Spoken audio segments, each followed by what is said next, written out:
안녕하세요. 디딤 히스토리 수업 이야기의 디딤길 쌤입니다. 이번 영상에서는 고려 후기 몽골의 침략과 그에 맞선 항쟁에 대하여 소개해 보겠습니다. 13세기 초 중국에서는 금이 쇠퇴하고 몽골이 세력을 확대하였습니다.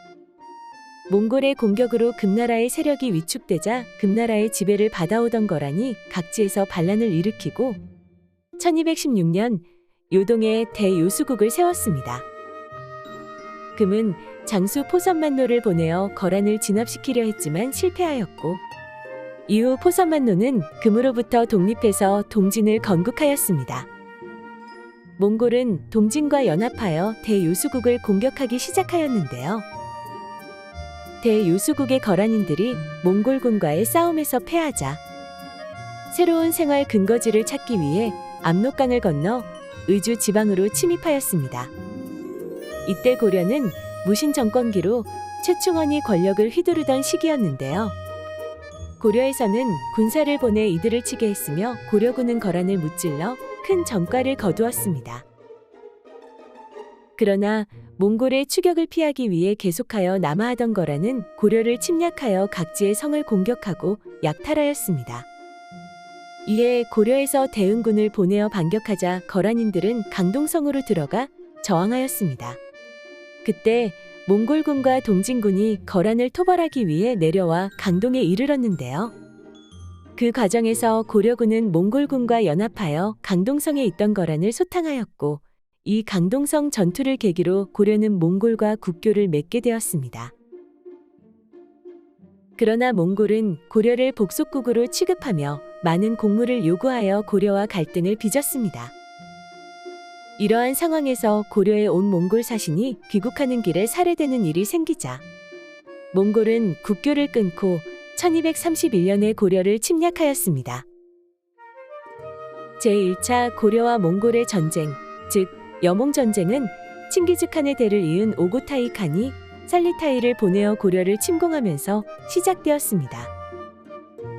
고려군은 이에 맞서 귀주, 자주, 서경 등에서 크게 무찌르는 등 선전하였으나 전체적인 전세는 불리하게 돌아갔는데요.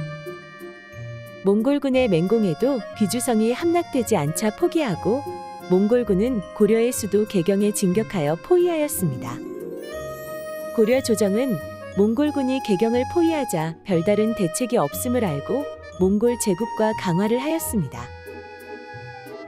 귀주성의 박서와 자주성의 최춘명은 고려 조정이 강화를 한 이후에도 항복하지 않고 굳건히 성을 지켰으나 여러 차례 고려 조정이 권유하자 왕명을 계속 어길 수 없어 항복하고 말았죠.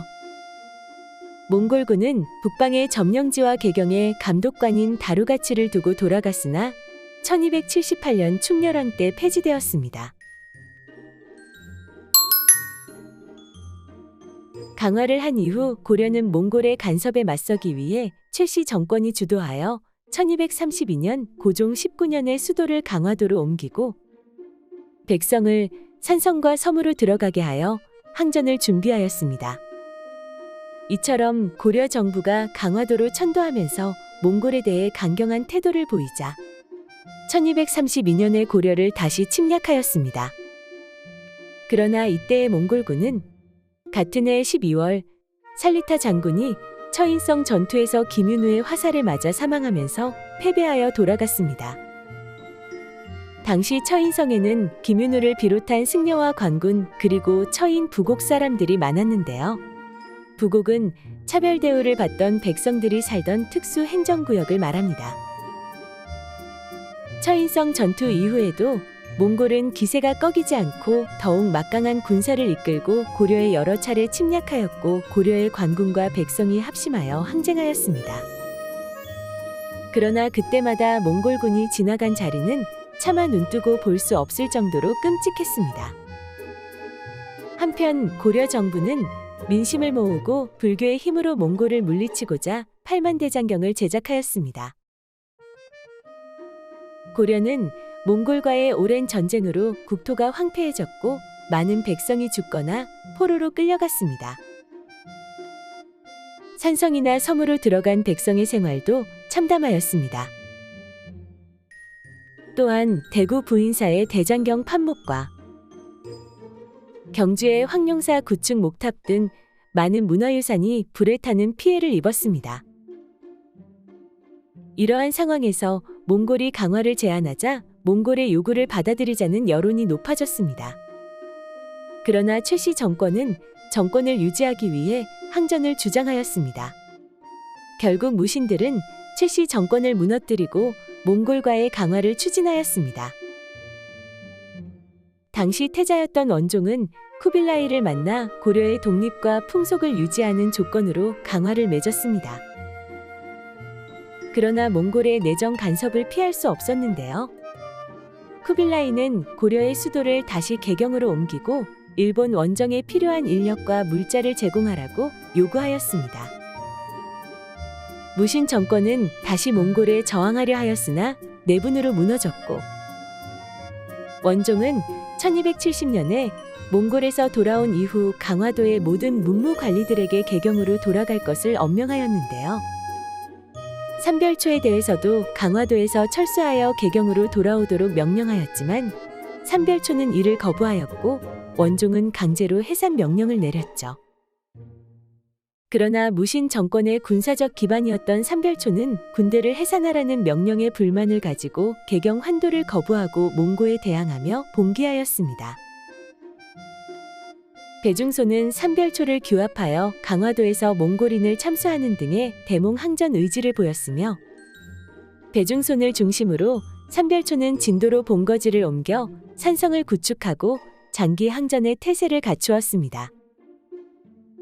그러나 고려 정부군의 김반경과 몽골군의 홍다구가 힘을 합친 여몽연합군에 진도가 함락되었고, 삼별초의 자녀 세력은 진도 함락 이후에도 김통정의 지휘하에 제주도로 본거지를 옮겨 2년간이나 더 항전을 계속하였으나 1273년 제2차 여몽연합군의 공세를 받고 평정되었습니다.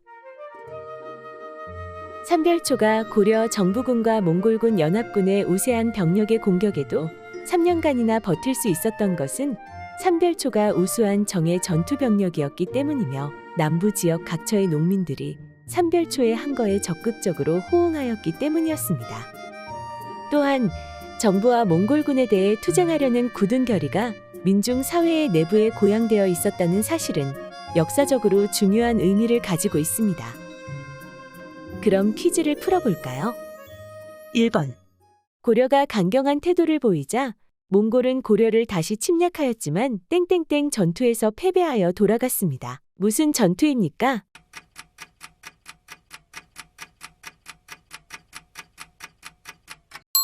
네, 처인성 전투입니다.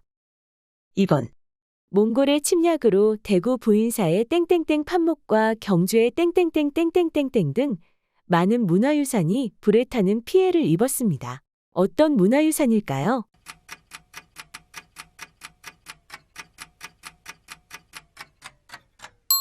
네, 대구 부인사의 대장경 판목과 경주의 황룡사 구축 목탑입니다. 3번, 무신 정권의 군사적 기반이었던 땡땡땡은 개경 환도에 반대하며 봉기하고 강화도에서 진도, 제주도로 옮겨가 항쟁을 계속하였지만 결국 진압되었습니다. 무엇입니까?